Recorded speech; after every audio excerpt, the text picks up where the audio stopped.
warahmatullahi wabarakatuh. Waalaikumsalam. Selamat siang dan salam sejahtera untuk kita semua. Dengan saya Stefani Imelda, Rabu 15 November 2023. Dan hari ini saya ingin menyapa kepada seluruh pemirsa pada podcast Sahabat Bina Marga Provinsi Jawa Timur. Dan di sini saya tidak sendiri. Di episode yang pertama saya ditemani dengan narasumber-narasumber yang luar biasa. Kalau begitu akan saya sapa terlebih dahulu kepada Pak Agung Mulyono selaku Ketua Komisi D DPRD Provinsi Jawa Timur. Selamat siang Mbak Stefani. Selamat siang Bapak ya. Sehat hari ini Pak? Alhamdulillah. Tanya pada dapil saya ya. Silakan Bapak. Selamat siang. Dapil saya Stubodo Bodowoso Banyuwangi. Dan selamat siang warga Jawa Timur. Hari ini kita podcast di Dinas Bina Marga Jawa Timur. Mitra Komisi D. Kita bersama teman-teman Komisi D, Pak Wakil Ketua, teman-teman yang anggota Komisi D. Semangat semua untuk bicara. Di siang hari ini ada narasumber Pak Catur. Nanti kita diskusi dan yang kedua nanti lanjut eksekusi. Ya, hanya diskusi aja. Ya, makasih. Siap, terima kasih Pak Agung. Diskusi dan eksekusi itu adalah goals kita ya dalam diskusi hari ini. Baik, saya bergeser. Saya ingin menyapa Pak Muhammad Azhari. Selamat siang Bapak. Selamat siang Bu Stefani. Assalamualaikum warahmatullahi wabarakatuh. Waalaikumsalam. Bapak Azhari ini merupakan Wakil Ketua Komisi D DPRD Provinsi Jawa Timur. Baik, kalau begitu kita beralih. Saya ingin menyapa Pak Kuswanto. Assalamualaikum warahmatullahi wabarakatuh. Waalaikumsalam warahmatullahi wabarakatuh. Bagaimana hari ini Bapak kabarnya? Alhamdulillah baik. Alhamdulillah Sehat. baik. Nggih, siap. Sudah siap untuk berdiskusi bersama ya Pak ya? Insya Allah Insya Allah untuk siap. Jawa Timur Yang lebih baik. lewat Dinas PU Bina Marga kita akan memberikan sesuatu yang bermanfaat Siap. untuk masyarakat Jawa Timur. Tentunya adanya kolaborasi ya dengan DPRD dan juga dari Dinas PU. Semoga bisa membuat Jawa Timur menjadi lebih baik. Oke, kita bergeser ke Pak Guntur Wahono. Bagaimana hari ini Bapak? Semangat? Alhamdulillah sehat, semangat. Salam untuk warga besar masyarakat Jawa Timur. Inilah bentuk kemitraan kita semua Komisi D dengan dinas terkait. Oke, sukses selalu untuk semuanya. Terima kasih Bapak Guntur. Dan saya ingin juga menyapa Pak Satip dari DPRD juga. Assalamualaikum Silakan. warahmatullahi wabarakatuh. Selamat sore untuk kita semua. Selamat sore, baik. Dan hari ini saya tidak hanya berbicara dengan Komisi D dari DPRD Provinsi Jawa Timur, namun kita juga ditemani pakar dari dosen Teknik Sipil Institut Teknologi 10 November. Kami ingin menyapa Pak Catur Arif. Iya, Assalamualaikum. Waalaikumsalam. Iya. Selamat siang Pak Catur. Siap, selamat siang. Sudah Siap, siap ya kita berdiskusi bersama ya? Insya Allah lah. Ini kebaikan kita semua. Luar biasa ya. Iya. Hari ini bersama narasumber yang luar biasa, kita akan membahas bersama tentang satu topik, yaitu tentang bencana hidrometeorologi. Seperti yang kita ketahui Bapak, saat ini kan kita sudah mendekati musim penghujan begitu ya. Banyak sekali dalam berita dijelaskan bahwa musim penghujan ini sudah mulai masuk November 2023. Namun ya kenyataannya ada beberapa daerah yang masih belum merata begitu ya untuk curah hujannya. Dan pastinya antara Dinas PU, Bina Marga dan juga Wakil Rakyat ada suatu hal yang perlu disiapkan dari pemerintah juga ya untuk menghadapi ancaman di musim penghujan ini. Namun sebelum itu biar lebih jelas lagi, Bapak mohon izin saya ingin bertanya terlebih dahulu dan biar lebih jelas ya tentang apa sih sebenarnya yang dimaksud dengan bencana meteorologi. Pertanyaan ini akan saya arahkan yang pertama kepada yang kami hormati Pak Catur Arif selaku dosen teknik sipil. Sebenarnya apa Bapak yang dimaksud bencana hidrometeorologi? Ya, jadi gini, kalau kita bicara bencana hidrometeorologi ya, kalau hubungannya dengan apa namanya kebinamargaan, ini sebenarnya ada dua hal yang kita harus hati-hati, yaitu kan kita di Bina Marga itu kan ada jalan dan jembatan ya. Jadi dua hal ini yang kita harus hati-hati. Terutama kalau kita bicara jalan itu terutama di terutama di daerah lereng itu adalah yang paling bahaya sekali biasanya. Itu sering terjadi kelongsoran dan sebagainya. Termasuk untuk yang jembatan. Nah, jembatan ini juga kita harus hati-hati karena sudah banyak perubahan das yang yang sudah berubah sekali peruntukannya. Jadi ini juga sangat berbahaya juga dengan jembatan. Nah, untuk pada saat kondisi musim penghujan nantinya ini kita harus hati-hati dengan hal itu. Itu yang ada satu hal lagi yang paling penting itu lagi adalah terutama untuk kebinamargaan itu adalah terutama untuk jalan itu adalah biasanya kondisi kerusakan jalan itu yang paling parah itu adalah pada saat musim penghujan. Jadi sudah mulai dari awal ini kita harus hati-hati dengan hal-hal seperti itu, terutama untuk menyambut musim penghujan yang nanti kemungkinan biasanya ada lebih tinggi biasanya curah hujannya. Gitu. Secara lebih jelasnya mungkin Bapak ya untuk pemirsa yang sedang menonton saat ini, bencana hidrometeorologi itu biasanya bencana seperti apa Bapak? Ini hubungannya ke arah ini ya, ke arah kebinamargaan ya. Iya betul. Ini related dengan sini ya. Kalau kita bicara hidrometeorologi itu kan gini, ini kan ke arah seperti curah hujan gitu-gitu ya, atau iklim dan sebagainya. Kalau di kebinamargaan yang paling sering dirasakan itu adalah biasanya bencana kelongsoran biasanya. Longsor ya Pak ya? Ini yang paling sering karena gini, banyak sekali kejadian longsor itu tidak terjadi pada saat musim kemarau, tetapi itu terjadi pada saat musim penghujan. Nah ini kita harus hati-hati. Nah longsor itu tidak hanya terjadi pada daerah yang misalnya yang gundul gitu, tidak hanya terjadi pada itu juga, tapi juga terjadi pada daerah-daerah yang subur juga, yang batu-batuan juga kan sering terjadi di lapangan itu juga seperti itu. Itu adalah salah satu contoh yang paling signifikan ya. Itu seperti itu. Itu yang paling terasa sekali biasanya. Paling terasa ya. Saya tambahin, Pak. Silakan Bapak. Biar lebih tergali. Ya. Pak Catur, kalau saya karena topik ini menarik, maka saya lebih senang berangkat dari what, apa tadi. Kemudian yang kedua, ini Jawa Timur. Jadi bagaimana terjadinya. Kemudian yang how tadi. Kemudian when, kapan, where, biasanya di mana. Yang potensi Jawa Timur, sehingga ini pemangku dapil bisa antisipasi. Ya. Betul. Terutama terkait dengan kebinamargaan. Ya, kembali ke ini what, where, when, how, dan terakhir whose. Oke. Makasih. Ya, jadi Nambah Pak Stefani kok. Iya betul. Fee-nya dibagi 2 ya. enggak, artinya kalau word-nya kan sudah tadi ya, sudah cerita Word-nya jawab. Iya. Ya. Hmm. Kemudian yang paling sebenarnya yang paling sederhana itu, yang paling gampang dipahami itu kan where-nya di mana kan Ya. gitu Di ya. mananya titik Di mananya. Potensinya. itu, Jadi Pak. gini, lokasi yang paling sering terjadi adalah daerah pegunungan, Pak. Enggak, di sini Jawa Timur mana sebutin kotanya, kabupaten. Nah, jadi Jawa Timur yang sering biasanya yang ini ya, kalau di kami itu yang sering itu adalah yang di daerah Bujon, Kumitir. ya itu Kumitir juga. Sebenarnya hampir semua di daerah lereng yang jalan di mana itu adalah di lereng di lereng-lereng pegunungan.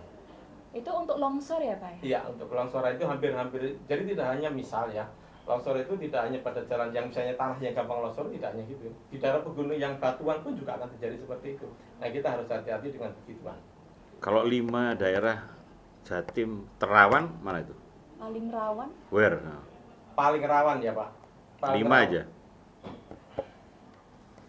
The best 5. Kalau yang sering terjadi itu kan yang sering putus itu kan yang Bujon ya, Pak. Batu yang ke arah Bujon, oke. itu sering putus itu. Baik. Itu sering putus, kemudian Kumitir itu ya relatifly, kemudian yang sisi selatan itu adalah yang Pacitan itu. Pacitan. Pacitan, Trenggalek juga ada. Lumajang masuk. Lumajang yang segmen Lumajang ke arah Malang itu bisa masuk juga. Oke. Masuk juga. Ya. Lalu itu tadi kan fokusnya pada bencana longsor begitu ya pemirsa. Kalau untuk bencana lain yang paling menjadi urutan kedua berpotensi untuk mengancam wilayah di Jawa Timur, Bapak. Gini, kalau ini kan hubungannya dengan meteorologi ya, Iya. ke arah curah hujan ya. Kalau itu yang paling sering itu, yang paling dirasakan itu utamanya. Karena itu yang utama. Baik. Kalau kedua rasanya jembatan juga satu paket nanti. Sebenarnya dengan jalannya satu paket sebenarnya. Jalannya nggak masalah, jembatannya kandas berubah juga, nanti morfologi sungainya berubah, nanti berubah juga nanti. Seperti itu. Berarti saat ini masih longsor ya menjadi Yang paling utama paling utama ya. Kalau yang Pak, kedua, oke lah. Kalau kita bicara yang kedua itu ada satu hal lagi, itu adalah masalah kerusakan jalan. Nah, kerusakan jalan itu tidak hanya di daerah. Tadi kan masalah kelongsoran ya. Iya. Jalan-jalan yang datar itu musim penghujan itu adalah sangat-sangat berpotensi. Karena gini, air itu kan faktor utama yang kalau di penelitian di penelitian pengamatan kami itu adalah air itu adalah yang sangat utama sekali untuk penyebab kerusakan. Betul. Ya, jadi air yang mana? Ya terutama air yang hujan kemudian masuk yang terjebak di dalam perkerasan jalan itu yang sangat berbahaya. Terjebak dilewati truk besar itu yang sangat sangat berbahaya. Nah itu yang keduanya. Nah jadi kalau misalnya kalau kita harus prevensi seperti itu ya kita harus sudah mulai sekarang siap-siap, terutama untuk daerah-daerah yang anggap saja drainasenya kurang bagus sudah mulai ditata, sekarang sudah disiapkan gitu. Baik Bapak. Kalau tadi saya menangkap berarti tidak hanya dari dataran tinggi atau lereng-lereng Betul, pegunungan kalau itu saja kan ya. kalau itu kan masalah kelongsoran ya, tapi kalau kerusakan jalannya akan lain cerita di masalah drainasenya nanti. Yang ingin saya tanyakan berikutnya adalah bagaimana kalau hal tersebut kan berbicara soal jalan ya. Adanya muatan lebih mungkin untuk transportasi dan itu akan menjadi satu hal yang mengancam umur dari jalan yang akan membuat kelongsoran. Nanti Bukan kelongsoran, kerusakan. Kerusakan begitu ya. Kerusakan yang Berbeda. nantinya bisa mengarah ke bencana juga begitu ya. Berbeda, kerusakan yang di longsoran sama yang di jalan tadi berdua-dua yang Oh, berbeda. baik. Kalau yang pertama kelongsoran itu kan karena alam, ada stabilitas. Masalah kelongsoran itu kan lain cerita. Tapi kalau di perkotaan kalau kerusakan jalan tadi yang misalnya di jalan provinsinya kan, atau baik. perkotaan gitu. lebih pada kerusakan jalan saya. Iya. Oke, baik kalau begitu terima kasih atas penjelasannya. Yang pertama dari Pak Catur Arif. Dan kita akan membahas tentang bagaimana tahap-tahap dan juga langkah-langkah yang harus dilakukan oleh masyarakat dan ada regulasi pemerintah untuk menghadapi hal tersebut yang akan kami hadirkan setelah segmen yang lewat berikut ini.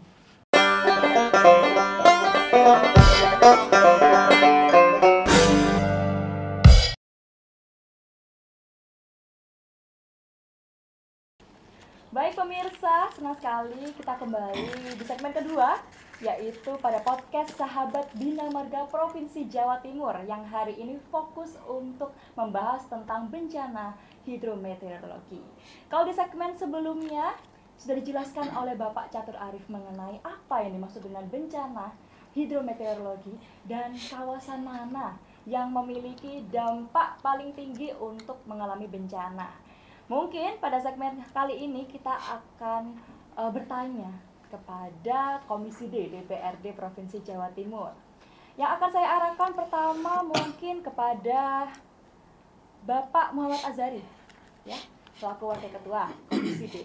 Bapak, seperti yang dijelaskan tadi banyak sekali ya kawasan yang mengalami suatu hal peluang untuk menghadapi bencana. Kira-kira Bapak, kalau dari pemerintah sendiri, adakah suatu langkah-langkah preventif atau mitigasi bencana begitu untuk menghadapi musim penghujan ini? Ya, terima kasih Bu Stefani. Tadi disampaikan dengan Pak Catur ya. Jadi kalau kita bicara longsor ini memang ada air yang mengendap. Tapi kalau bicara kerusakan di situ ada drainase yang tidak normal sehingga merusak kepada jalan. Maka kami di sini selaku Komisi D bahwa ini harus diantisipasi tidak hanya dari provinsi saja, tapi bahwa jalan itu ada yang miliknya kabupaten dan kota, ada miliknya provinsi dan bahkan ada miliknya yang pusat. Tentu sinergitas ini terus kita galakkan kepada mereka karena untuk memperjelas bahwa kerjasama di Komisi D itu yang membawahi tidak hanya di Bina Marga, Pak. Tapi juga kalau kita bicara drainase itu adalah cipta karya. Kalau kita bicara longsor, dampak air yang sebenarnya air bisa jadi manfaat tapi justru menjadi bencana. Maka di situ dampaknya kepada mitra kita di lingkungan hidup. Dan di situ koordinasi kami yang selalu kita gerakkan agar nantinya bagaimana yang selama ini air menjadi bencana bisa menjadi manfaat bagi masyarakat. Jadi berkah bagi masyarakat. Dan saya sering bicara dalam hal itu kepada pemerintah provinsi juga, sering menyampaikan bahwa di jalan provinsi itu Pak harus jelas tonasenya berapa. Dan situ sekarang tidak ada apa-apa itu di luar itu. Sehingga berapa ton, apa 10 ton, apa 20 ton, itu tidak ada ketentuan sekarang yang ada. Bahkan jembatan timbang saja Pak, dengan undang-undang yang baru nomor 2314 itu sudah ditarik ke pusat.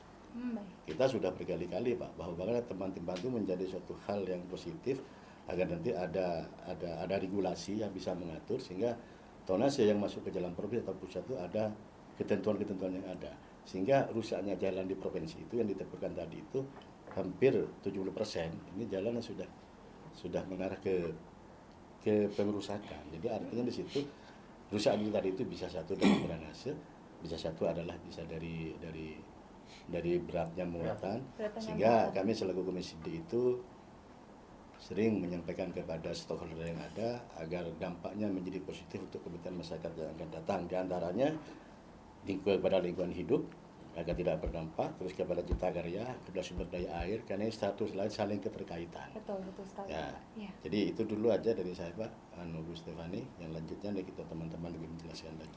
Baik. Silakan, ya. Terima kasih Pak Azhari. Dijelaskan tadi ada beberapa faktor ya untuk sebagai suatu alasan dalam bencana ini. Contohnya salah satunya adalah air ya, air dan juga kerusakan jalan karena muatan yang over. Nah, ini memang saya lihat secara realistis, saya yakin juga pemirsa juga mengerti ya, bahwa seperti kita lihat aja sekarang di jalan tol Bapak ya. Di jalan tol kan sangat sering kita melihat banyak pick up atau apa yang memiliki muatan yang over gitu ya. Ini juga saya cukup bingung pada jam keefektifan ini jam ini Pak, jam operasi. Nah, kalau kita tahu kan konon katanya kalau pick up dan lain sebagainya itu beroperasi malam hari. Tapi ternyata secara real life kita lihat di pagi hari pun juga sudah mulai memadat. Nah, ini kan pasti berpengaruh pada kekuatan jalan juga karena terlalu padat di jam tersebut. Saya ingin mengarahkan pertanyaan kepada Pak Ketua dulu, Pak Agung Mulyono. Bagaimana Bapak? Apakah memang betul ada regulasi tentang jam dan juga muatan sebenarnya yang terjadi? Udah. Itu yang biasa kita lihat pada saat lebaran. Ya. Jadi kalau pickup sih pastinya nggak seberapa berpengaruh karena muatannya kecil. Yang besar kan truk gede Ya, truk. yang biasanya di hari-hari besar, terutama Ya. di Nataru. Nanti ini menjelang lagi Nataru. Ya. Biasanya ada banyak aturan-aturan yang mesti ditertibkan karena berkaitan dengan pengguna jalan dan keselamatan. Jadi menurut saya kalau di luar momen besar itu ya aturan yang ada diterapkan sesuai kebijakan yang sudah ada. Ya, kalau yang selama kita tahu, terutama kita support itu kaitannya keselamatan dan keamanan pengguna dan juga jalan sendiri. Yaitu Nataru atau momen-momen besar lah, Lebaran, Idul Fitri ya itu kembali ujung-ujungnya adalah menghindari kepadatan dan keselamatan tadi. Oke. Ya. Tapi sebenarnya memang ada regulasi yang tetap ya Pak, perihal Nah, Pak Catur itu ahlinya. Ya monggo, silakan Pak itu Catur. ahlinya. Setelah itu saya tanyakan ke beliau-beliau. Ya, jadi gini, Silakan Bapak. ini kalau tadi kan yang ditanyakan masalah jam operasi ya. Jam operasi dan juga Kalau muatan. jam operasi sebenarnya kalau fungsi jalannya itu adalah arteri nasional, itu kan arteri nasional itu kan apa namanya fungsinya itu kan untuk perekonomian. Kalau kita bicara perekonomian sebenarnya nggak ada batasan waktu sebenarnya. Oh, memang tidak. Ya, karena itu utama. Kemudian tapi kalau misalnya contoh begini, saya masuk tengah kota ya, Surabaya itu kan, Betul. kota itu kan sudah lokal. Nah, di sistem jaringan jalan itu ada jalan yang sifatnya itu yang benar-benar di luar. Ada yang jalan itu sifatnya yang dia nasional tapi melewati tengah kota. Dulunya adalah sudah di pinggir karena perkembangan sehingga menjadi di tengah. Nah, itu biasanya menjadi through traffic. Nah, kadang-kadang pusat-pusat kota itu adalah dulunya di pinggir sekarang menjadi di kota. Nah, truk itu kalau masuk itu akan berdampak pada kemacetan di dalam kota, sehingga ada regulasi di kota itu supaya membatasi masalah kemacetan dan sebagainya. Itu seperti itu sebenarnya. Sebenarnya ya Pak ya. Ya, Namun kalau- realisasinya? Realisasinya memang harus ada aturan. Ah, betul. Iya kan ada aturan. Contoh di Surabaya kan, kan ada jam tertentu yang nggak boleh masuk. Karena jam tertentu itu adalah ada menjadi kemacetan nanti. Contoh saja di Surabaya itu kan jam sekolah sudah digeser, yang dulu jam 7 kan digeser setengah 6. Itu kan menggeser jam shifting hour untuk supaya tidak sama antara kita berangkat kerja sama sekolah itu kan biar nggak sama. Makanya kan di shifting. Tapi di tempat-tempat lain yang belum macet, misalnya Sidoarjo kan tetap jam 7. Seperti itu. Oh. Itu memang traffic management di situ memang. Itu traffic management di dalam perkotaan begitu. Tapi kalau untuk yang sifatnya nasional rasanya tidak ada batasan. Nggak ada ya. Misalnya port to Tidak port ada ya? misalnya ya. Oke. Misalnya Pak, misalnya kalau kita mau dari pelabuhan Petikmas misalnya Bapak itu kan bisa langsung aja masuk ke sana. Cuma working hour-nya di pelabuhan yang memang dia kelola tersendiri. Tapi kalau kita bicara transportasinya kan tetap nggak ada masalah. Oke. Baik. gitu. Kalau masalah kelebihan muatan nih Pak, bagaimana pendapat Bapak? Ya over gitu Pak. Apakah Ya. ada suatu Jadi gini, aturan tertentu? kalau kita bicara aturan memang ada aturan. Contoh kalau Bapak Ibu kan dulu kan kalau kita lihat truk itu kan ada stempel yang di sampingnya kan ya Pak. CPP-nya berapa dan sebagainya. Gitu. Nah itu kalau di penelitian saya, kebetulan saya meneliti dengan Absolut itu, contoh yang tronton yang hasil Lumajang itu, Ya. kalau saya lihat di panelnya yang itu ya, kira-kira maksimumnya kira-kira ketemu 26 ton. Baik. Tapi waktu itu saya timbang karena saya harus pengen tahu berapa berat yang paling besar, paling berat. Karena penelitian saya waktu itu ternyata 54 ton. 2 kali lipat. 2 kali lipat. Over sekali. Ya. Ini bagaimana Bapak? Tahun berapa Pak? Tahun berapa itu? Saya meneliti tahun di 2015-an. Saya sekolah mulai 2012 ya, 2015-an. Sampai sekarang rasanya Masih sama. masih sama. Nah, cuma yang kita harus hati-hati bahwa begini, kalau kita di perkerasan itu umurnya gini, hitung tebelnya itu bukan misalnya begini, kalau muatannya lebih dari 2 kali, maka merusaknya bukan 2 kalinya, tapi dia bisa pangkat 4, bisa pangkat 5. Jadi kalau misalnya outputnya 2 kali, merusaknya 2 kali, misalnya 2 kalinya, maka dia pangkat 4, jadi 16 kalinya. Seperti itu. Itu yang terjadi kalau di teori di perkerasan. Baik, terima Ya. kasih Bapak Ya. jawabannya. Ya. Cukup mencerahkan, cukup menambah pengetahuan ya untuk pemirsa tentang bagaimana sebenarnya regulasi yang terjadi untuk transportasi berupa pickup dan truk sebagainya. Oke, kita akan membahas lebih lanjut tentang hal ini kepada pakar-pakar yang sudah hadir setelah yang lewat berikut ini.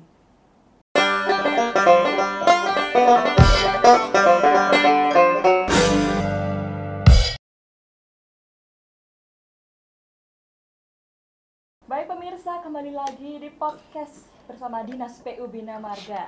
Kita melanjutkan topik yang sebelumnya tentang pembahasan jalan dan juga regulasi-regulasi untuk transportasi.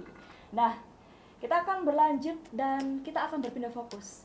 Kita akan pindahkan fokusnya pada umur jalan begitu. Banyak orang mengatakan bahwa umur jalan yang layak itu sekitar 10 tahun begitu Bapak. Tapi saya tidak tahu ini lebih benarnya akan disampaikan oleh Pak Catur Arif terlebih dahulu. Nanti baru saya akan beralih kepada Bapak dari Komisi D DPRD tentang bagaimana ke depannya. Bapak, apakah betul memang umur jalan itu adalah 10 tahun? Ya. 10 tahun. Jadi begini, umur rencana itu kan Umur rencana, maksud umur saya. rencana jalan itu kalau kita merencanakan sebenarnya kita mau merencanakan berapa tahun. Jalan itu bisa 5 tahun, 10 tahun kan gitu. Lalu lintas nanti kan sebenarnya kan gini. Kalau kita mau ngitung tebel perkerasan itu kan berapa sih beban yang di atasnya yang akan lewat kan gitu. Betul. Kemudian bagaimana sih daya dukung tanah di bawahnya kan begitu kan itu yang kedua. Yang ketiga itu materialnya seperti apa sih kan begitu ya. Bapak Ibu sudah paham sekali kan materialnya. Kemudian yang keempat itu adalah lingkungan. Lingkungan. Lingkungan betul. itu hubungan dengan hidrometeorologi ini. Ya, air. Masalah air, Masalah air. masalah curah hujan sebenarnya. Oke, sekarang yang gini, kalau umur rencana itu semua, jadi misalnya kita bisa merencanakan kalau dulu itu bisa 5 tahun, bisa 10 tahun, tergantung dari apa yang mau kita rencanakan. Semakin lama, semakin panjang umurnya, tebelnya dia semakin tebal biasanya. Hanya itu saja sebenarnya. Tetapi kalau di aturan, di manual desain perkerasan jalan yang di 2017 ini yang terbaru itu, umur rencana jalan untuk flexible pavement, perkerasan lentur atau aspal gitu ya pada umumnya itu adalah di aturannya disebutkan 20 tahun. Aturan apa? Permen apa? Bukan di manual desain perkerasan jalan, Pak. Oh. Itu sudah 40 tahun. 20 tahun 20 tahun. untuk yang aspal jenis 20 perkerasan yang tahun? fleksibel ya. Oh baik. Kalau yang untuk rigid pavement atau aku biasanya yang beton itu dia direncanakan untuk 40 tahun. 20 tahun dan 40 tahun ya. Kayak di Lamongan tuh. Ya, jadi itu kalau kita bicara di aturannya desainnya untuk 40 tahun, Pak. Jadi semua perhitungan dilarikan ke 20 tahun, untuk fleksibel semua dilakukan 40 tahun. Sejak 2017. Aturan. Bukan, jadi gini, jalan umur rencana itu Enggak, peraturan apa namanya tadi? manual desain perkerasan jalan 17. 2017. Ya. Jadi ada revisi yang 2018 ada, jadi munculnya itu di 2017 tadi ada revisi begitu. Nah, umur rencana itu dihitung sejak jalan itu dibuka. open traffic sejak dibuka. Jadi contoh begini, biasanya kan kita merencanakan di tahun 2017 ya, kemudian jalan itu kita rencanakan di DED itu kemudian nanti dibuka tahun berapa? Misal sekarang anggap saja paling gampang 2010, 2020 gitu ya, kemudian dibuka tahun 2025. Maka umur rencana tidak dihitung di 2020, 2025 karena open traffic-nya. Oh, open traffic-nya berlakunya Ya, begitu. jadi ketika baik. jalan itu dibuka untuk umum itulah sudah mulai jalan. 20 tahun. Ya. 20 tahun. Jadi kalau misalnya 20 tahun dari 2025 berarti kan 2045 kira-kira begitu. Saya tambahin dikit. Iya, silakan. Artinya pengalaman empiris di dapil lah. Itu dalam provinsi, kabupaten dan pusat. Perasaan enggak pernah ada yang sampai 10 tahun. 5 tahun aja rusak ya. Ya. Karena Itu dia. cuaca, hujan banjir. Dan saya nggak tahu ada aturan 17 itu sampai ngomong 20 tahun tuh. Adakah di situ dibuat standar-standar atau kualifikasi jalannya begitu? Karena kalau kita lihat jalan provinsi, kabupaten maupun yang di nasional pun, nasional 5 tahun paling gampang mau saat kita mudik merasakan itu.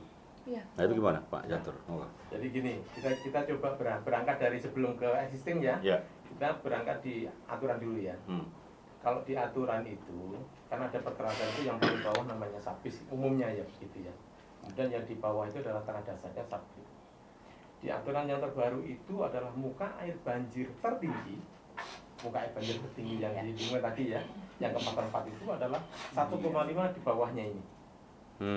Cita-citanya Meter? 1,5 meter, 1,5 meter. Oh. Cita-citanya, jadi kalau kami merencanakan, biasanya kan teman-teman di kampus itu kalau merencanakan itu mintanya 2 meter. Itu untuk muka air banjir periodik. Mau 10 tahun, 20 tahun, 50 tahun, tergantung dari nanti perencanaannya mau seperti apa. Anggap saja mau 50 tahun. Maka muka air banjir ini sudah terhitung nanti pada umur 50 tahun nih teman-teman. Sebenarnya teman-teman itu nih yang paham dunia. 50 tahun itu nanti kira-kira ini tingginya yang tertinggi tadi itu di bawah perkerasan yang paling bawah tadi itu 1,5 atau 2 meter Pak. Harapannya jika ini terendam, air ini tidak nyetrum ke konstruksinya. Harapannya masih stabil harapannya. Teorinya begitu ya? Cita-citanya begitu. Cita-cita. Prakteknya? Ya, sebentar itu kan cita-cita. Di jalan kita, anggap saja kita bicara Surabaya. Surabaya, gitu ya. Jawa Timur ya? Ya, Surabaya paling gampang Surabaya lah. Surabaya itu kalau Bapak misalnya mau jalan mana sekarang? Kertajaya Indah. Kertajaya Indah. Kertajaya Indah itu loh, muka air banjir itu di mana? Bapak kalau pas banjir kan masih Ngecembung. genangan gitu ya. Nanti pada saat tertentu, harusnya teman-teman itu nih bicara tentang apa namanya banjir dan sebagainya. Tapi saya bicara dari sisi jalannya ya. Kalau misalnya ini, jadi faktor air itu gini. Kalau ada air yang terjebak di dalam konstruksi perkerasannya, aspal itu kan cita-citanya dulu kan kedap. Dulu kan kedap cita-citanya. Bapak yang lantai 2 saja, yang deck itu yang nggak dilewati siapa-siapa itu kan kadang kan kerembes juga, kadang-kadang pecah kan, yang lewati hanya semut sama tikus. Nah ini kan aspal yang lewati sekian ton berkali-kali, pasti kan pecah. Nah ketika pecah ada air yang masuk. Nah ketika ada air masuk, air ini tidak bisa keluar, maka air ini berarti kan akan menjadi masalah. Ketika air masuk, lewatlah raksasa lewat. Gitu kan, dan perkerasan kalau sudah retak, anggap aja begini gitu. Kalau retak itu jalan gini berarti kan ini masuk di sini. Ketika masuk sini kan ada air. Ini base kelas A, dia CPR-nya sekian, ini kan nggak bisa masuk lagi ke bawah, kan namanya. Ketika diketekan ke bawah, airnya ini kan naik ke atas. Nah naik ke atas dia tidak bening seperti ketika kali datang turun hujan. Dia akan membawa material halus yang ada di perkerasan di bawahnya. Di mana material halus itu adalah sebenarnya sebagai pengunci material di bawahnya di aspal tadi. Kalau ini naik ke atas berarti kan sudah lepas dia. Jadi percuma ya, walaupun jarak 2 meter pun percuma ada dari sini tadi. Betul sekali. Makanya di penelitian kami itu adalah hati-hati dengan air yang indekos di situ, dia apa namanya bisa terjebak di situ. Walaupun masih di bawah, tapi airnya jalan di atas pegunungan misalnya. Kalau ini airnya ngecembung di situ ya dilewati raksasa jebol lagi. Sama saja. Tapi kalau dilewati sepeda pancal itu enggak. Terus solusinya apa? Kenapa? Solusinya apa? Konstruksinya harus diganti. Solusinya? Ya solusinya kan Pak. Harus ada lapisan drainage layer di bawah perkerasan itu. Itu sebagai solusi begitu ya Pak ya? Drainase. Tapi kalau dibongkar. Ketika dibongkar di perkotaan lalu padat kan menjadi masalah juga. kan begitu. Nah itu jadi itu yang harus kita pikirkan. Ya baik Bapak, terima Iya. kasih. Saya izin menanggapi Bapak. Nah, kalau tadi kan dijelaskan ada beberapa material seperti ini yang Ya. mungkin Bapak lebih paham. Nah, untuk realisasinya ketika adanya sebuah proyek seperti itu untuk pembangunan jalan atau perbaikan, apakah memang standarnya semua yang dilakukan di setiap daerah itu sama seperti yang Bapak jelaskan tadi, atau ya biasanya ya ada suatu hal yang dikurangi biasanya begitu? Kalau Kalau yang Bapak katakan itu kan teori. Teorinya. Nah, realisasinya sekarang Bapak. Prakteknya ya tidak seperti itu. Realisasinya itu. Komisi D yang mungkin paham. iya. Nah, gitu loh. Itu Ahlinya ini. dari segi keilmuan. Boleh. Saya mengarahkan ke Pak Kuswanto. Monggo dijawab Bapak. Bagaimana? Yang mana ini? Tentang tadi realisasinya di daerah bagaimana dengan standar pembangunan seperti itu, apakah memang terjadinya demikian pemirsa? Saya itu di DPR kan lumayan lama. Iya Bapak, siap. Dalam perencanaan penganggaran itu tidak ada yang model-model begitu sesuai dengan umur Oh tahun iya, segala baik. macam. Yang penting kalau struktur tanahnya itu masih bisa pakai aspal, Ah. ya sudah, pemeliharaannya jadi tembel. Oh ditambal gitu ya Pak ya? Iya, toh, atau Iya. dilapisi. Baru kalau kemudian struktur tanahnya itu sudah nggak bisa pakai aspal, ya sudah pakai beton. Pakai beton. Itu Oh. aja, akal-akalannya gampang kok. Tanpa Pakai beton pun siap. ternyata tidak menyelesaikan. Di daerah saya di Jombang itu sudah pakai Siap. beton. Ternyata ya bangunannya mulai semua. Akhirnya betonnya dikelupas. Oh begitu. Gitu loh. Tapi yang penting ini kan kita harus berbasis pengetahuan. Tadi Pak Ketua, Pak Wakil Ketua mengatakan jalan itu ada 3. Ada jalan kabupaten, ada jalan provinsi, Pusat. ada jalan negara. Dan pusat. Istilahnya jalan negara. Siap Bapak. Bagaimana membedakannya? Kalau tidak ada garisnya, garis putih maupun garis kuning, itu punyanya kabupaten. Oh baik. Kalau garisnya putih, itu punyanya provinsi. Hmm. Kalau garisnya kuning, itu punya jalan negara. Oh baik. Jadi harus paham dulu. Karena kita ini yang di provinsi yang mengelola anggaran dan mengelola masalah PU, itu kadang-kadang jadi sasaran. Jualan berlubang, teriak-teriak seakan-akan kita tidak bekerja. Nah, itu jalan pemerintah. Nah, jalan pusat, jalan negara. Kita nggak punya kewenangan menggunakan anggaran di situ, nggak bisa. Begitu juga ada jalan punyanya kabupaten. Provinsi nggak boleh menyentuh. Mengalirkan anggaran juga nggak boleh.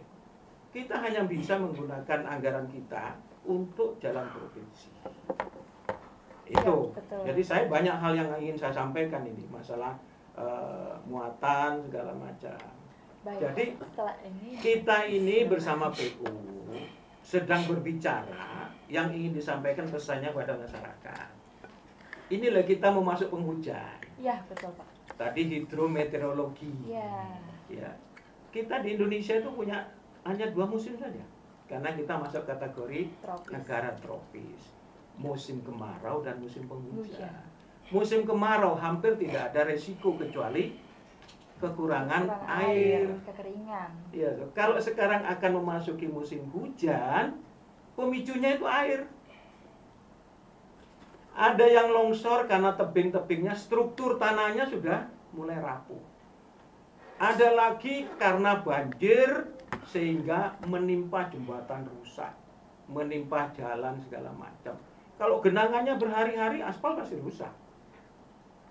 Itu yang diakibatkan, belum lagi hal-hal yang lain. Tapi nggak ada kaitannya dengan Binamarga, misalnya hujan puting beliung dan segala macam. Itu yang pemicunya yang harus kita antisipasi dalam rangka kaitannya dengan hidrometeorologi yang dalam bulan ini kita sudah mulai masuk masa hujan. Air itu sudah tidak normal. Sebenarnya hidup di Indonesia ini paling enak. Iya, Mau Pak. musim hujan nggak ada resiko, musim panas nggak ada resiko. Tapi karena ulah manusia, pohon-pohon yang di gunung Ya. tadi itu sudah dipotong semua airnya, sehingga curah air yang turun ke tempat kita itu sudah tidak menggunakan ukuran normal. Alam itu normal loh, Iya Pak. sesuai dengan Baik. besarnya sungai, Iya. berapa banyaknya air mengalir sesuai normalnya. Tapi karena di situ dipicu oleh pohon-pohon yang sudah habis. Limpahan air yang kita terima di bawah ini berlebihan, mengakibatkan apa? Banjir, Iya. longsor, dan lain Betul. sebagainya. Terkait dengan kendaraan yang bermuatan berat tadi, dalam undang-undang lalu lintas itu diatur tentang overdimensi dan overload, yang kita semua mengenal itu namanya odol. Odol itu singkatan dari overdimensi dan overload. Dimensi. Tetapi kita belum bisa menerapkan undang-undang itu. Hmm. Perangkatnya sudah ada. Di jalan tol itu Mojokerto ke Iya. Jombang itu ada timbangan. Tapi mulai dibuat sampai sekarang nggak pernah digunakan. Baik. Kenapa? Kalau peraturan ini digunakan akan terjadi akibat untuk yang lain. Apa yang Kementerian Perdagangan minta toleransi waktu untuk diperpanjang terus. Karena dampaknya kalau itu diterapkan, truk itu dipotong, Mbak. Iya. Karena yang punya truk itu nyambung 1,5 meter. Jadi kan ada truk yang panjang itu sambungan, bukan normal. Sasisnya gitu kan. Sasisnya disambung supaya muatannya banyak. Kalau muatannya banyak, ongkosnya menjadi murah. Kalau itu dipotong nggak apa-apa, angkutan naik. Kalau angkutan naik, harga barang naik. Kalau harga barang naik, terjadi inflasi. Itu loh. Ini yang menjadi rangkaian. Jadi sekarang kita itu mengalami permasalahan berat untuk overdimensi dan overloading. Kapasitas jalan nggak kuat dengan truk yang 40-50 ton itu tadi nggak kuat. Tapi ya mau apa gitu loh. Kepentingan yang satu untuk mendukung kepentingan yang lain. Yang menjadi babak belur ya Bina Marga. Pemeliharaan jalannya berat. Itu yang menjadi pemicunya. Jadi ayo kita konsentrasi ke hidrometeorologi. Apa yang harus kita lakukan? Bagaimana masyarakat supaya selamat? Masyarakat bukan hanya itu aja yang harus diwaspadai. Kalau terjadi jalan putus apa? Itu nanti akan saya tanyakan. Ya, silakan. Kita break dulu. Setelah yang lewat berikut ini.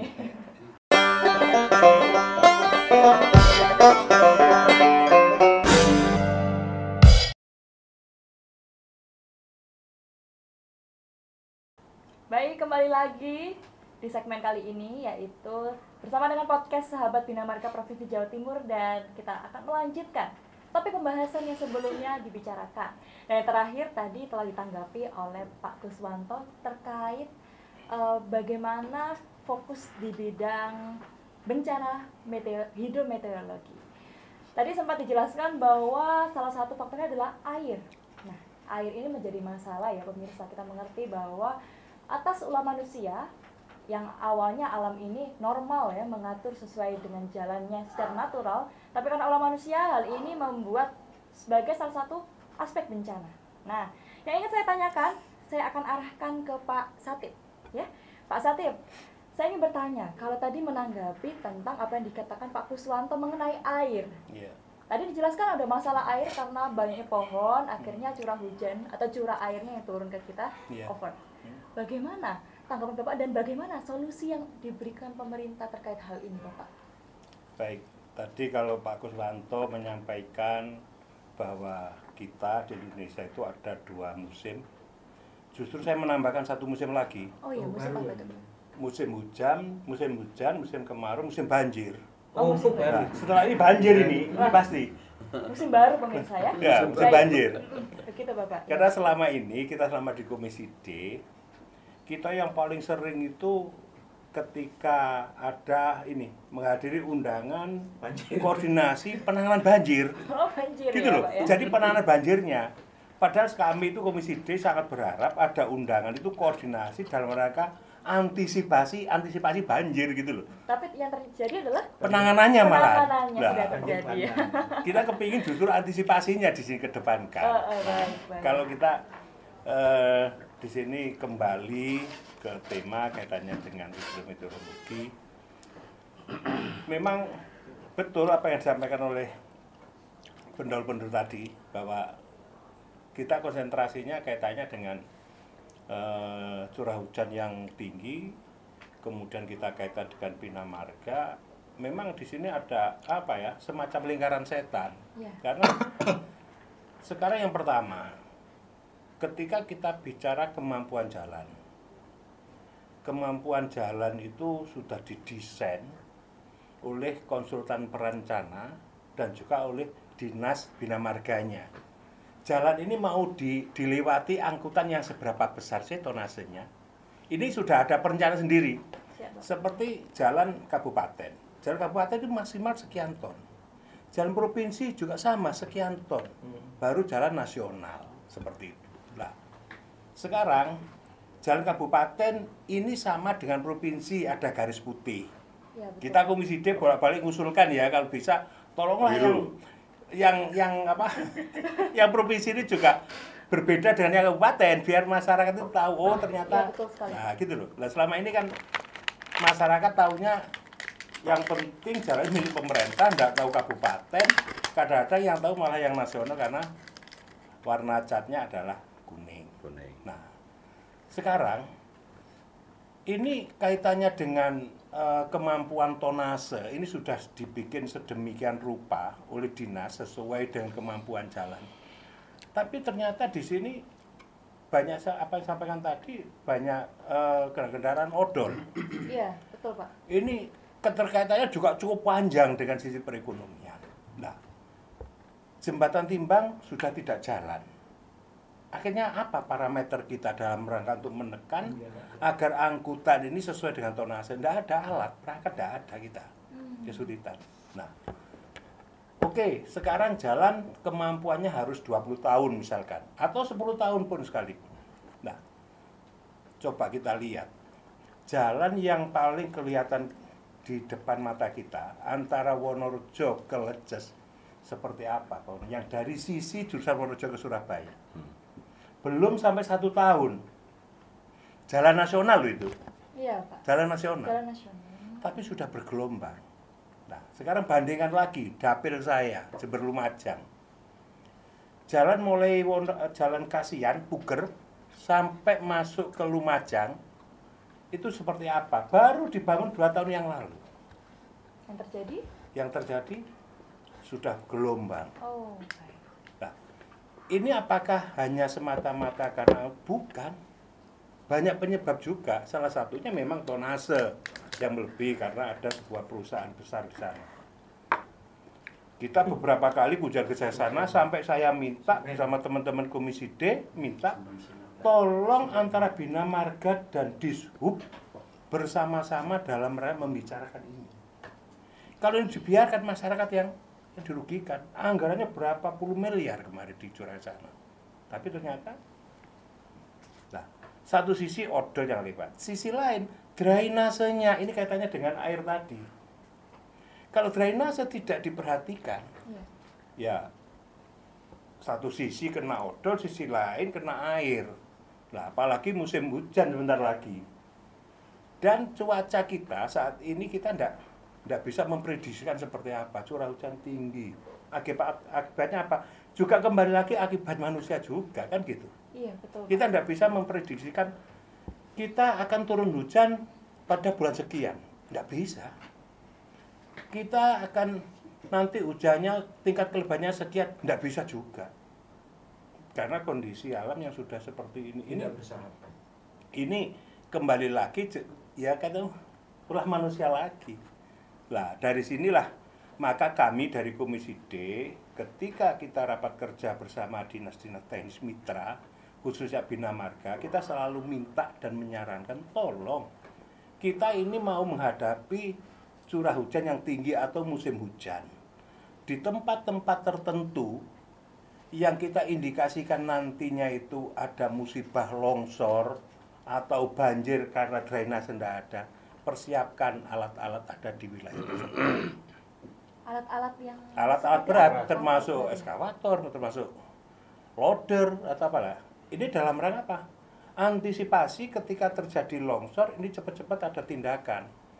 Satu contoh lagi, di daerah Batu ke barat jurusan Kediri, ini tingkat longsornya sangat tinggi sekali. Dan kita dalam 1 tahun ini berkali-kali ketika musim hujan kunjungan kerja sana. Satu sisi kena longsoran dari atas, kalau katanya UPT gunturan, karena ada Pak Guntur ya, gunturan. Siap. Sisi lain, itu sebelah kirinya itu ada Sungai Berantas. Nah, kalau sudah musim hujan, banjirnya luar biasa, akhirnya apa? Jalan terkikis. Nah, dari sini maka Bina Marga juga harus antisipasi di tempat-tempat tertentu, harus disiapkan bronjong dalam rangka untuk ini. Antisipasi ketika sewaktu-waktu terjadi banjir, di sini menerjang jalan sehingga bisa didek oleh bronjong. Nah, hal-hal semacam ini yang harus menjadi prioritas dari Bina Marga dalam rangka mengantisipasi terjadinya hidrometeorologi seperti ini. Seperti itu. Baik, terima kasih Pak Satip untuk tanggapannya. Tadi dijelaskan oleh Pak Satip tentang kesiapan dari Dinas PU Bina Marga tentang ini ya Pak ya, untuk mengantisipasi dengan alat-alat berat di setiap daerahnya. Namun berdasarkan informasi dan data yang saya dapatkan, dijelaskan bahwa di setiap daerahnya itu Pak sudah disiapkan alat berat sebagai mitigasi oleh Dinas PU Bina Marga. Nah, untuk selengkapnya kita akan bahas setelah yang lewat berikut ini.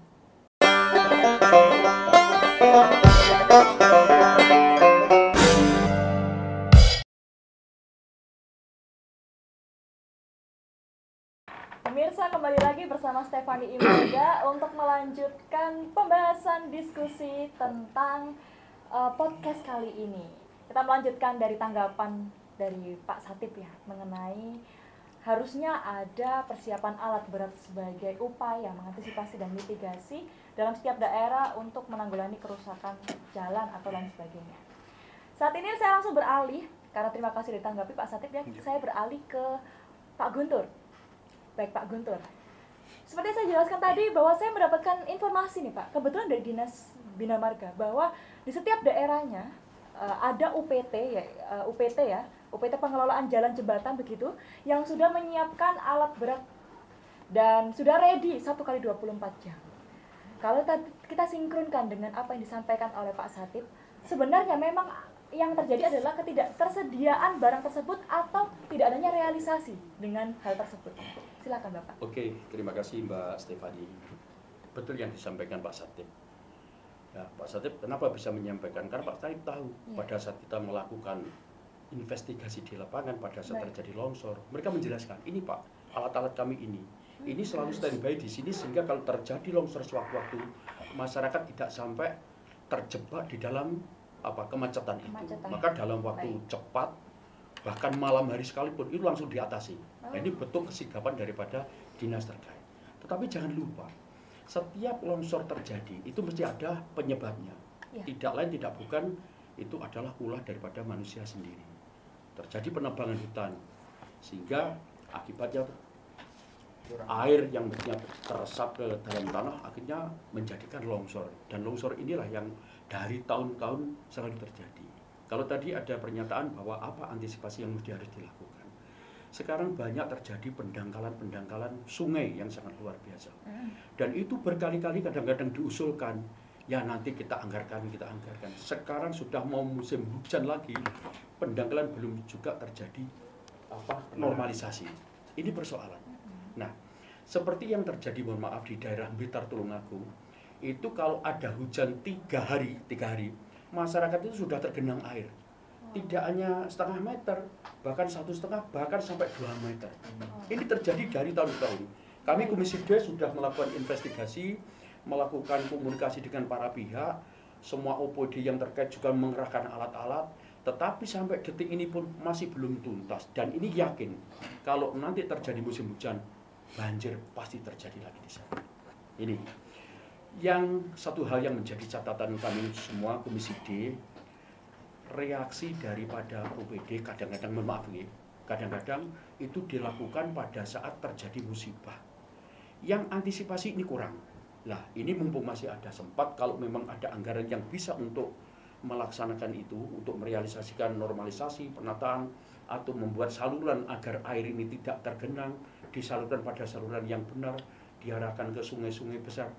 Ini insya Allah masalah banjir akan bisa terkurangi. Dan penyebab sekali lagi penebangan hutan dan kemudian ini harus ada keterlibatan dari pihak perhutani untuk melakukan penanaman tanaman keras untuk tegaan. Kerjasama yang dilakukan perhutani dengan LMDH ini pun juga belum bisa menyelesaikan persoalan. Karena apa? Perhutani juga menginginkan ada tegak-tegaan kembali, tetapi LMDH itu ingin menanam tebu, sehingga tegaan-tegaan ini mati lagi, kadang dibunuh, sehingga ini tidak bisa tumbuh. Akhirnya longsor akan terjadi lagi, banjir akan terjadi lagi dari tahun ke tahun. Ini persoalan. Sekali lagi perlu koordinasi dengan baik dengan pihak perhutani agar penanaman hutan kembali dengan baik, tegaan-tegaan harus hidup, harus ada, dan sumber mata air ini juga harus ada di mana-mana. Karena pada saat kemarau kita menjadi persoalan kekurangan air, tetapi pada saat musim hujan air menjadi musibah yang sangat luar biasa. Dan ini terjadi di Jawa Timur Selatan, Blitar, Tulungagung, Trenggalek, dan bahkan di Bojonegoro, betul Pak Sari ya? Bojonegoro dari tahun ke tahun itu pasti banjir. Jadi kami semua Komisi D sering melihat ke sana, komunikasi dengan pemerintah daerah setempat, kemudian bagaimana ini upaya-upaya harus dilakukan. Kerjasama antara pemerintah provinsi dengan pemerintah kabupaten itu mesti harus dilakukan dalam rangka penanganan persoalan ini, persoalan rakyat, dan kita semua harus ikut hadir dalam rangka mencarikan solusi itu semua. Demikian Pak, terima kasih. Baik, terima kasih. Terima kasih ya Pak Guntur untuk jawabannya. Baik, berarti mengenai tentang yang tadi alat-alat berat begitu sebenarnya memang sudah tersedia begitu ya Pak ya? Ya, sudah tersedia dan kita tahu memang disiapkan. Seperti yang di Pujon itu ada di sana itu. Ada di sana Pak. Okay. Artinya kalau nanti terjadi longsor sewaktu-waktu, Dinas Terkait sigap langsung melakukan penanganan agar masyarakat tidak terjebak di jalur itu. Karena tidak ada jalan lain. Jalur Pujon Kediri kan cuma satu Pak itu. Kalau putus habis. Udah, kalau balik ya jauh lagi. Itu yang terjadi. Jadi gini. Ya, silakan Pak Kuswanto. Dinas PU Bina Marga itu tidak sektoral, tidak sendiri. Karena pada setiap situasi itu harus dihadapi bersama. Betul Bapak. Berbicara penyebabnya air, ya sumber daya air juga ada di situ. Jadi dinas sumber daya air itu juga punya alat-alat perangkat-perangkatnya itu punya, dan itu hampir tersebar di masing-masing daerah. Misalnya terjadi banjir bandang, itu biasanya kan ada penyebabnya, tanggul jebol. Ya, itu semua harus terkait, semua harus mengirimkan yang namanya alat-alat berat itu semua harus jalan. Mereka yang ada yang bego untuk sungai itu yang punya sumber daya air. Kemudian bagaimana nyari karung itu, karung sudah ada, karung yang diisi pasir untuk nutup sementara tanggul-tanggul yang jebol itu kabupaten punya. Jadi kalau nanya kesiagaan Jawa Timur, itu biasanya terjadi koordinasi kalau sudah terjadi masalah. Kabupaten punya karung itu, yang ukuran besar maupun kecil, cuma tinggal ngisi pasir, langsung ditutup yang bocor-bocor itu untuk sementara. Provinsi punya, pusat juga punya, karena pusat itu punya perwakilan di masing-masing daerah. Itu semua bersama-sama menyelesaikan. Seperti misalnya pada waktu terjadi sampai jalan putus yang ada di mana Jombang itu yang terjadi di Jombang, padahal wilayahnya di Kediri yang jebol itu. Sehingga Kediri ikut, Jombang juga membantu karung-karung itu, semua terlibat. Jadi itu yang bisa kita sampaikan kepada masyarakat. Jadi Bu Kofifa itu pada saat terjadi seperti itu, dia dalam waktu 24 jam genangan air di satu kecamatan itu akan habis air. Tapi bukan habis dengan cara nunggu nggak ada hujan, karena ini mau dikosongkan airnya, hujan terus. Iya. Apa yang terjadi? Ya tanggulnya dapat diselesaikan.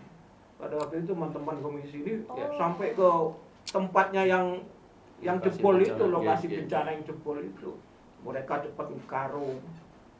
Itu yang terjadi. Jadi ya alhamdulillah kita sebagai wakil rakyat di Jawa Timur ini, ya paling tidak kalau terjadi musibah dalam waktu yang relatif singkat itu bisa terselesaikan.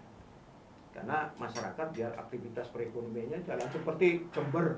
Jember itu terjadi banjir bandang gitu. Nggak ada yang bisa ngitung itu akan terjadi. Sampai jebolkan jembatan yang cukup menyita konsentrasinya Pak Sakit sebagai wakil rakyat dari Jember. Luar biasa gitu. Saya kira itu Mbak, kesiapan Jawa Timur. Iya, nambah Silakan, sedikit Bapak. Mbak. Iya, Iya. baik. Di samping dari dinas-dinas terkait, Mbak, ini dalam rangka penanggulangan bencana kan di sana ada keterlibatan dari BPBD. Baik dari masih BPD ada. daerah setempat maupun BPD provinsi mesti datang ke sana untuk konsentrasi membantu Nah, itu golongannya masyarakat. dapur, Ya, ya. dapur. Termasuk relawan dari Baguna dan relawan-relawan yang lain. Nah, ini sebagai bentuk kesiapan daripada pemerintah dengan masyarakat bekerja sama bagaimana ini persoalan bisa tertangani dengan baik, terutama masalah banjir dan lain sebagainya. Dan yang kedua, perlu kepedulian masyarakat sebetulnya. Tadi Pak Satip menyampaikan banyak jalan-jalan tergenang air. Kalau masyarakat, kalau air tergenang di jalan-jalan, baik itu jalan provinsi, jalan negara atau jalan daerah, masyarakat sekarang kurang peduli. Kalau dulu ada yang bawa cangkul, air dialirkan ke sana, baik. sehingga ini tidak sampai tergenang. Kalau air tergenang situ, lubang, ya itu tambah lebar, akhirnya hancur. Nah, sekali lagi, perlu keterlibatan semua pihak, terutama kepedulian daripada warga masyarakat sendiri. Demikian, terima kasih. Jadi yang menjadi kunci adalah kepedulian. Ya. Kalau tadi saya menangkap dari Pak Kuswanto itu adalah beliau mengatakan bahwa Dinas PU ini tidak sendiri. Dinas PU Ya. ini bekerja sama dengan lain. Dan kita patut apresiasi ternyata setelah dijelaskan Bapak. Kalau makanan aman, terjadi bencana, BPD itu. dapur umum Ya. itu sudah BPD. siap. sudah aman semua ya? Sudah aman. Ya memang untuk jumlah terbatas. Kalau itu menjadi bencana nasional ya kita harus minta keterlibatan bukan hanya Provinsi Jawa Timur ya pusat ya kabupaten provinsi lain juga pasti akan. Intinya masyarakat akan terselesaikan segala macam apa yang terjadi. Intinya masyarakat akan terselesaikan, itu adalah janji ya, janji dan juga komitmen. Bukan janji, yang Tapi- sudah terjadi. Oke, janji yang sudah terrealisasi, Yang begitu sudah ya. terrealisasi. Luar biasa. Baik pemirsa, kita akan lanjutkan di segmen berikutnya tentang pembahasan selanjutnya. Tetaplah bersama kami.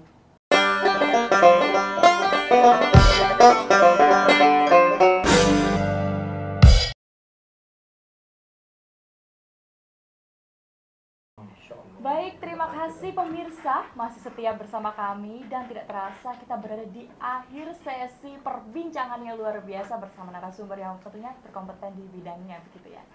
Kita langsung beralih ke pertanyaan yang akan saya arahkan ke Pak Catur Arif selaku akademisi.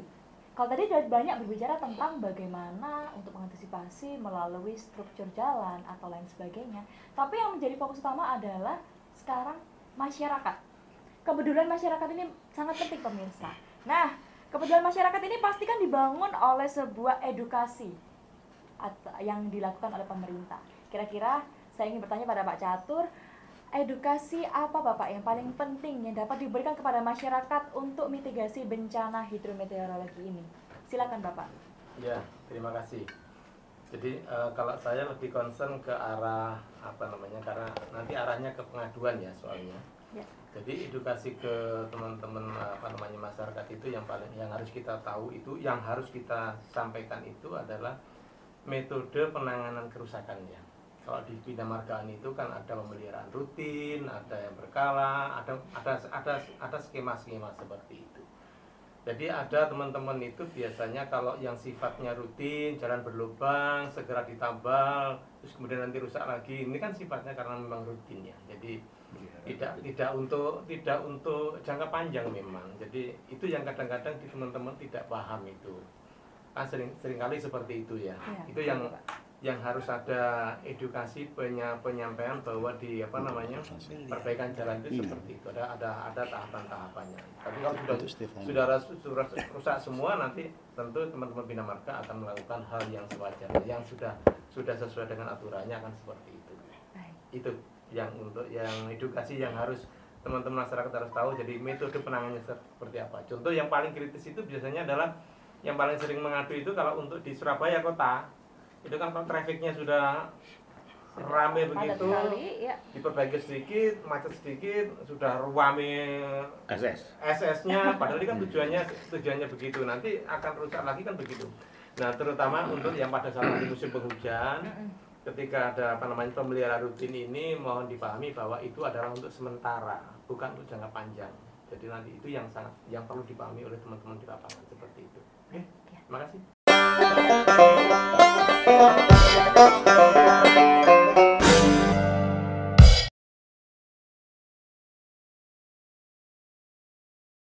Baik, terima kasih Pak Catur atas jawabannya tentang apa yang harus menjadi suatu hal yang fokus untuk penanganan, terutama dapat dilakukan oleh masyarakat. Kalau begitu biar lebih jelas lagi, kita akan mengalihkan pertanyaan. Pertanyaan terakhir akan saya serahkan kepada yang kami hormati, Pak Muhammad Azhari, selaku Wakil Ketua. Bapak, tadi dijelaskan oleh Bapak Catur mengenai adanya edukasi kepada masyarakat. Nah, pasti kan diperlukan satu wadah bernama sosialisasi, Bapak. Kira-kira dari pemerintah, bagaimana Pak keoptimalan dari sosialisasi ke masyarakat? Apakah memang semua masyarakat itu dapat menangkap dengan baik edukasi yang dijelaskan oleh Bapak Catur? Begitu. Ini jadi begini, Mbak ya. Jadi Komisi D itu adalah membawahi Komisi Pembangunan. Jadi mulai dari sumber daya air, mulai di bina marga dan sebagainya dan seterusnya. Tentu tadi pembahasan adalah yang sebenarnya infrastruktur sebenarnya itu adalah air dan listrik. Sudah saya jelaskan semuanya tadi itu. Terus yang kedua, kita bagaimana memberikan regulasi kepada masyarakat, solusi kepada masyarakat terhadap dengan bahayanya sampah dan sebagainya agar tidak merusak infrastruktur. Karena jika infrastruktur itu bagus, maka ada dua hal yang peningkatan luar biasa. Satu tentu adalah peningkatan di sisi ekonomi, ini sudah pasti. Yang kedua adalah tentu mengurangi tingkat kecelakaan. Maka infrastruktur menjadi sangat vital untuk kita meningkatkan dua-duanya. Ini secara ekonomi dan kedua secara kecelakaan. Itu aja statement dari saya yang terakhir. Monggo, silakan. Baik, terima kasih Pak Azhari untuk tambahannya ya terkait tentang sosialisasi kepada masyarakat. Nah, mungkin pemirsa di sini masih bertanya-tanya, kira-kira kalau menghadapi bencana seperti itu harus mengadu kepada siapa dan bagaimana? Lebih jelasnya akan dijelaskan oleh Pak Agung Mulyono selaku Ketua Komisi D DPRD Provinsi Jawa Timur sekaligus sebagai closing statement dari podcast kali ini. Kami persilakan Bapak Agung. Terima kasih Mbak Stefani. Pemirsa sekalian Jawa Timur dan yang nonton pada podcast Pak siang hari ini, kabar baiknya adalah hari ini pemerintah hadir, kami DPR dengan mitra kami Dinas Bina Marga. Kita sudah melihat ada jalan kabupaten, provinsi, dan pusat tadi. Saya sudah berjanji bahkan bersepakat dengan Dinas Bina Marga, kalau ada jalan yang rusak dalam provinsi, janji diperbaiki GPL, gak pakai lama, maksimal 3 kali 24 jam akan diselesaikan. Yang berlubang, terutama yang rusak tadi jalan provinsi, monggo Jawa Timur pahami betul, jalan provinsi adalah garisnya putih, yang kuning nasional. Kalau garis putih rusak, lubang, segera lapor UPT terdekat, cari. Ada call centernya. Ada call centernya. Nah, ada dicek ya. Nanti akan diberikan. Kabar baiknya itu artinya apa? Saya mau sampaikan, kami hadir di masyarakat. Jalannya adalah hal yang utama untuk perekonomian kita, ya. Dan sekali lagi, saya wakil rakyat, tentunya forum ini bagus sekali, ya. Saya bilang 3B, ya, sekarang 3B tambah 1. B yang pertama adalah bikin diskusi dan eksekusi. Yang kedua adalah bikin preventif dan corrective action. Judul hari ini adalah banjir, hidrometro. Artinya Bina Marga bikinlah preventif dan corrective action. Kita semua tahu siklus ini Indonesia jelas tadi kan, panas dan hujan. Betul. Artinya apa? Dinas Bina Marga bisa memplanning, merencanakan siklus itu apa yang harus dilakukan, apa yang direncanakan, apa yang diprogramkan harus tahu.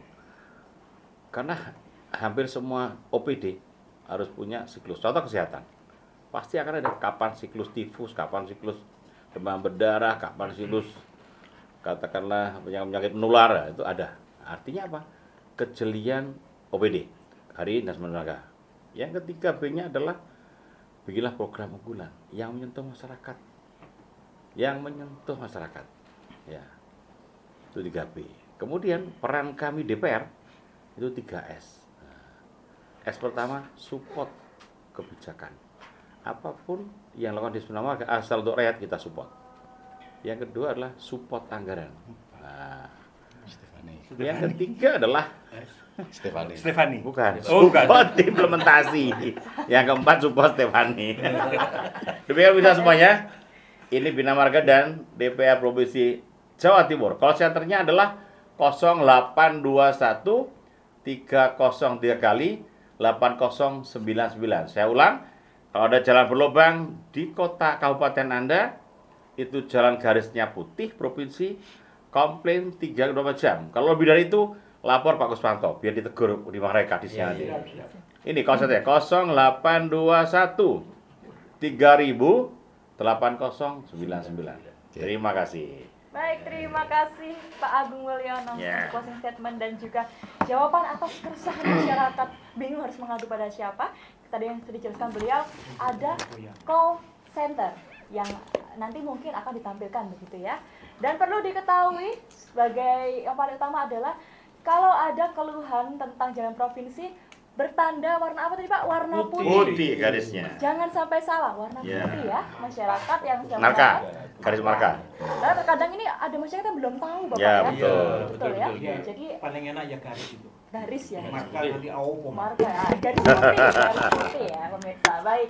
Menarik sekali hari ini kita membahas tentang bencana hidrometeorologi dan berbagai solusi dan berbagai apa ya suatu hal yang bisa dilakukan oleh DPRD bekerjasama dengan Dinas PU dan dinas-dinas terkait. Kita patut mengapresiasi kepada beliau-beliaunya, kepada Bapak Akademisi dari ITS, dari Komisi D DPRD Provinsi Jawa Timur, dan juga tentunya Dinas PU Bina Marga yang selalu senantiasa ready untuk mengamankan dan juga menjadikan solusi untuk kerusakan jalan ataupun bencana-bencana yang terjadi. Tentu saja di sini saya mengucapkan terima kasih terlebih dahulu atas berkenan untuk berdiskusi kepada Pak Agung Mulyono, Terima kasih. Pak Muhammad Azhari, terima kasih. Terima kasih sama-sama. Pak Kuswanto, terima kasih. Pak Guntur, terima kasih. Terima kasih. Pak Satip, Matur nuwun. dan juga kami juga terima kasih untuk Pak Catur Arif yang telah berkenan hadir. Semoga podcast kali ini menjadi suatu hal yang baik dan menjadi insight yang baru untuk masyarakat. Silakan ditonton dan disimak dengan baik. Dan tentunya untuk Bapak-Bapak, semoga kita dapat bertemu kembali di lain kesempatan dengan diskusi yang lebih panas lagi begitu ya. Diskusi yang pastinya ya lebih hot gitu ya. Kalau begitu, kami mengucapkan terima kasih. Saya Stefani Imelda, mohon pamit undur diri. Wassalamualaikum warahmatullahi wabarakatuh. Waalaikumsalam. Assalamualaikum.